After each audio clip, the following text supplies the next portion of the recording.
back to my channel. This is Tracy Ann.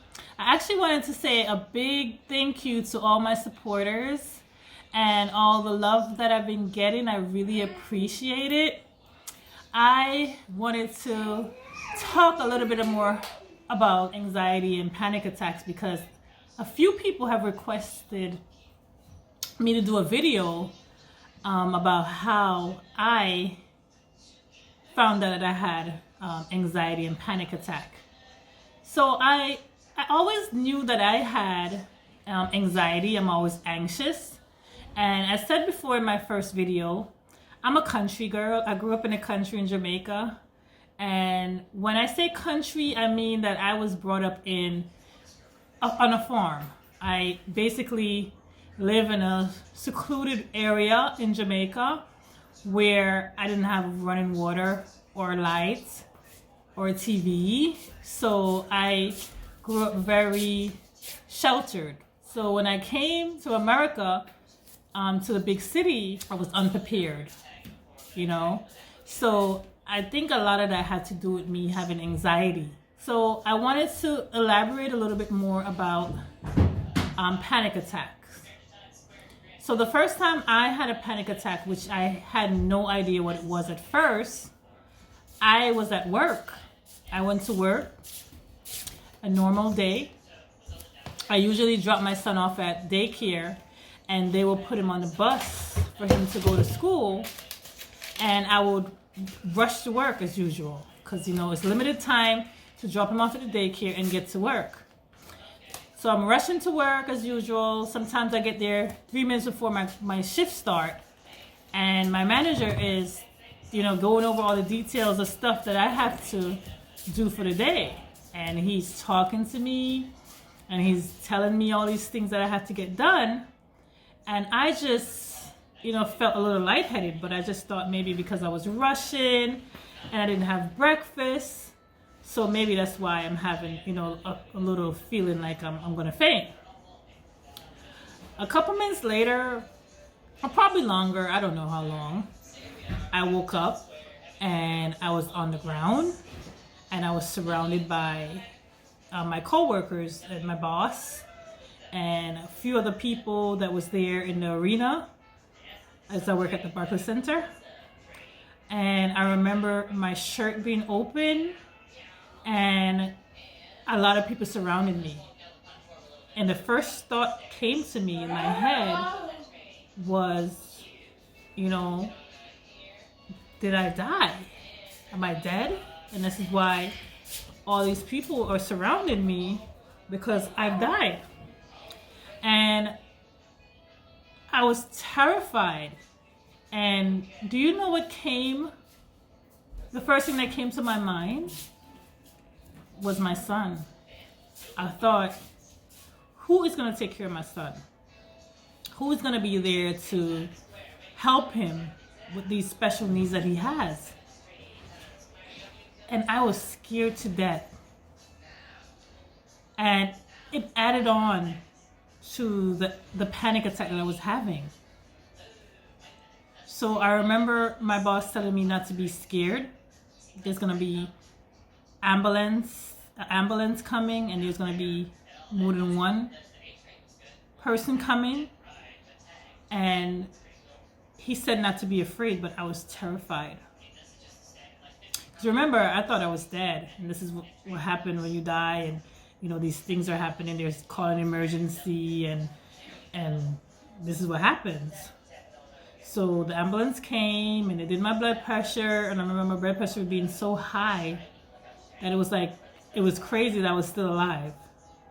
And I remember getting on the stretcher and just feeling so terrified.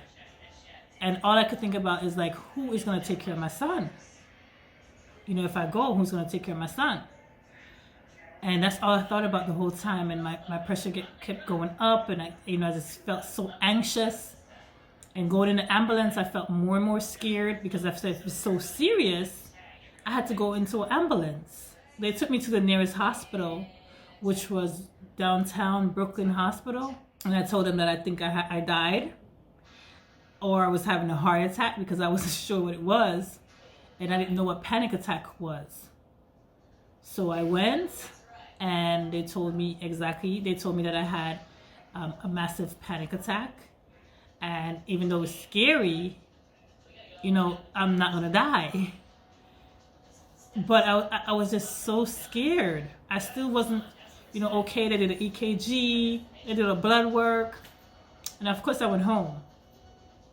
And when I went home, I was so scared because I didn't know what that was. I don't know if it's gonna happen again.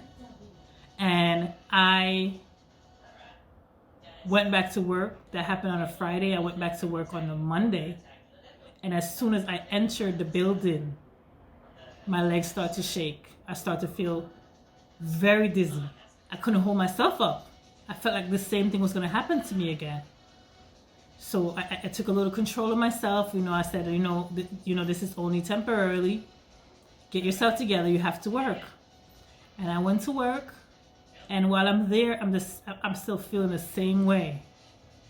I'm feeling so overwhelmed, but I can't let everyone know, everyone is starting to look at me like I'm crazy. So I held it together. I went home,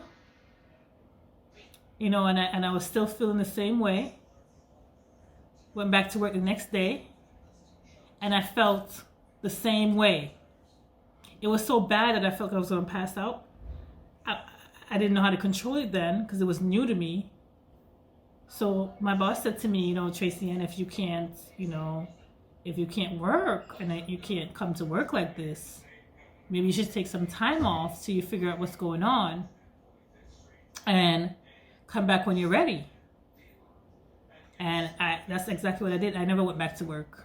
I was so scared every time I went back there. I felt like it was going to happen to me, and that place was making it happen to me. But that wasn't true. Because later on, I would have more and more panic attacks. I would have more and more anxiety. I would have panic attacks to a point where I was so afraid to even go outside. I would have panic attack at work when I had a new job. I would have panic attack taking Avery to activities. I even had a panic attack taking Avery to activity in a van. I couldn't breathe. I came out the van, laid on the sidewalk. Thank God my son is not an eloper. He didn't run away. He laid on top of me. And to tell you a little funny story, it's not really funny, but when I told the driver I couldn't breathe, I had to get out the van. And instead of him helping me, he drove off. I guess he was scared too. He didn't know what it was. And I laid on that sidewalk, and thank God for Good Samaritan passing by. They called 911, and they came and assist me. This will go on and on for a while. I would have panic attacks in my sleep. It was so bad that I didn't know. I thought I was just going to die. I even had, I went to see a psychiatrist, and I remember a psychiatrist telling me, ma'am, I think you should check yourself into the hospital and have them take away your son. And when he said those words, I was scared straight then. I was scared straight because then I took Avery's hand and I said, no, I'm not going to put my son away, and I'm not going to check myself into a hospital because I just need a little help. I was going through something emotional. Avery was just diagnosed with autism. I was feeling alone. I was overwhelmed. I just needed somebody to help me. I didn't need to be put away somewhere. So sometimes when you have in these situations, a lot of times people might make it seem like you are losing your mind. And, even though you do feel like something is going on, it's normal for you to feel overwhelmed. Don't let anyone tell you that it's not normal. Everyone have a right to feel tired, to feel overwhelmed, to feel like they need a break. It's normal. Any parent could tell you. It's not normal for a parent to just get up and do everything. Back when I was growing up, everyone was there. Uncle, auntie, everyone. They say it takes a village, and it really does. It does take a village to raise a child. You need help. And at the time, I wasn't getting any help. I didn't know about any services yet. So I was basically alone. I was alone. So imagine you have responsibilities, you have bills, and you still have to, take care of a special needs child. Of course it's hard. It wasn't easy. It still isn't easy. I am doing the best that I can, what I got. So sometimes parents, when you get up and you're feeling like you're not doing your best, trust me, you are. Because there's days when I just want to lay in my bed. I don't want to get up to make breakfast. I don't want to have to get up to go wipe any booty. I don't want to get up, have to change any diaper. I don't want to get up to make, just lunch. I just want to be able to lay down in my bed and be free. Just be free. But it's life. We have a right to be, we have a right to be overwhelmed. We have a right to be sad sometimes. We're human beings. We are. So I just wanted to give a little backstory on how I, discovered that I was suffering from panic attack and the anxiety. The anxiety is always with me. The panic attacks are different. They come and go. The panic attacks are when the anxiety becomes so big that you just explode. Boom. Having the anxiety is much more manageable than having the panic attack. The panic attack is where when your heart is racing, you feel like you're having a heart attack. Sometimes you feel like there's an elephant sitting on your chest. The anxiety is just a buildup. This is what I know about my anxiety. Not everyone feels the same way. So I'm not saying that everyone feels the same. I'm saying this is what I feel. Tracy Ann, what she's feeling. I feel so overwhelmed sometimes. I feel there's a lot of pressure on me. I feel, everyone wants me to be something else that I'm not. I want to be myself. I'm a human being, first and foremost. I have feelings. I'm trying my best. I'm trying my best. I'm never gonna tell anyone that I am better or I can do everything. I can't, but I will try. I will try. Hence why I had the panic attack, because I felt like I was superhuman Tracy Ann. Me, I could do this, I could do that. No, everyone needs help.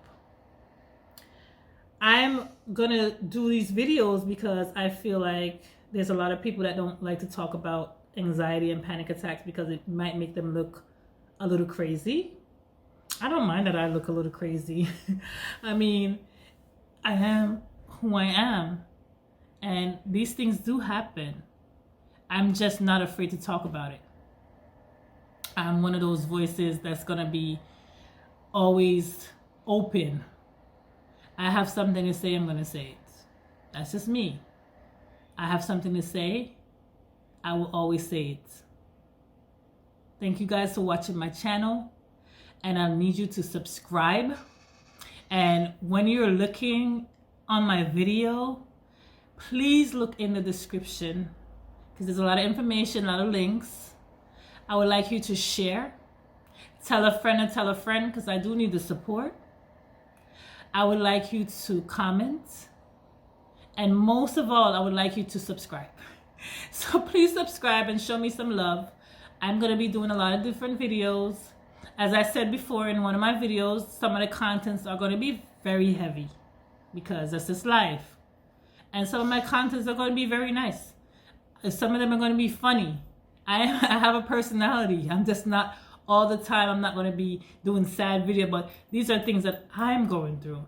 And as I said in the description, this is Tracy Ann and Avi's journey for a purpose. because this is the things that I've been going through. And I wanted to share because I felt like someone else might be going through the same thing and may not be ready to share their information to the world. But I am. Thank you. Good night, guys. Thank you so much for watching.